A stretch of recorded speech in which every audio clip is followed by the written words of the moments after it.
Le travail, on peut le voir d'un tas de façons différentes, comme une corvée, comme une passion, comme un challenge, une angoisse, un gagne-pain ou un passe-temps.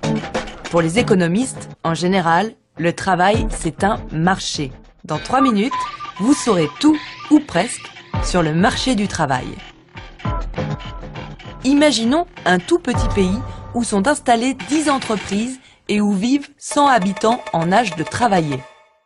Sur ces 100 personnes, 56 font partie de la population active, c'est-à-dire qu'elles travaillent ou qu'elles cherchent un emploi. Ensemble, nos 10 entreprises et nos 56 actifs constituent donc un marché où l'on achète et où l'on vend du travail. Comme tout marché qui se respecte, celui du travail est basé sur l'offre, c'est-à-dire les travailleurs, et la demande, c'est-à-dire les entreprises. Comme les travailleurs les plus qualifiés sont plus productifs que les non qualifiés, les entreprises sont prêtes à les payer plus cher. Mais le marché du travail est très segmenté. Une usine d'espadrilles n'embauchera pas d'ingénieur auto, aussi compétent soit-il. Pas plus qu'un constructeur automobile n'embauchera de cosmonautes. Et puis le prix du travail dépend aussi des circonstances. Dans une situation de plein emploi, les travailleurs disponibles sont rares, si bien que les salaires montent. En période de chômage, au contraire, l'offre de travail devient surabondante et les salaires baissent. Mais revenons à notre mini-pays où une part importante de la population active travaille dans les mines d'harponium. Les mineurs gagnent plutôt bien leur vie, jusqu'au jour où on invente l'harponium de synthèse. Brusquement, l'activité des mines chute de façon spectaculaire, le chômage explose et on recense bientôt 5 chômeurs, soit presque 9% de la population active. Notre minuscule marché du travail est inondé par ces 5 mineurs qui ont besoin de travailler, mais dont les compétences sont devenues obsolètes. Ils acceptent donc des postes avec des salaires très bas et deviennent des travailleurs pauvres, des gens qui ont un emploi mais qui ne parviennent plus à boucler les fins de mois. Devant cette situation inédite, le gouvernement réagit en instaurant un salaire minimum. Les plus bas salaires augmentent fortement, ce qui fait sortir les plus pauvres de la misère.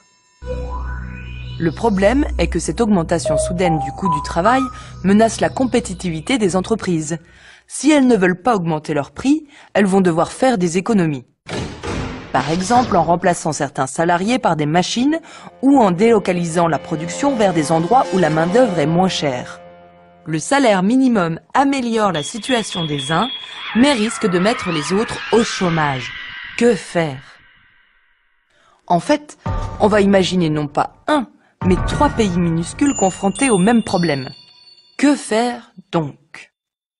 Dans le pays numéro 1, on supprime le salaire minimum et on laisse le marché fixer seul le coût du travail. Les salaires des moins qualifiés baissent fortement. C'est la solution la moins coûteuse pour la collectivité, mais elle suppose d'accepter une société à 2 vitesses où les plus pauvres accèdent difficilement à la santé et à l'éducation.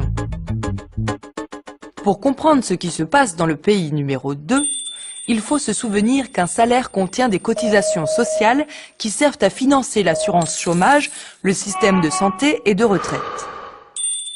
Dans le pays numéro 2, le gouvernement conserve le salaire minimum, mais il supprime les charges sociales sur les bas salaires.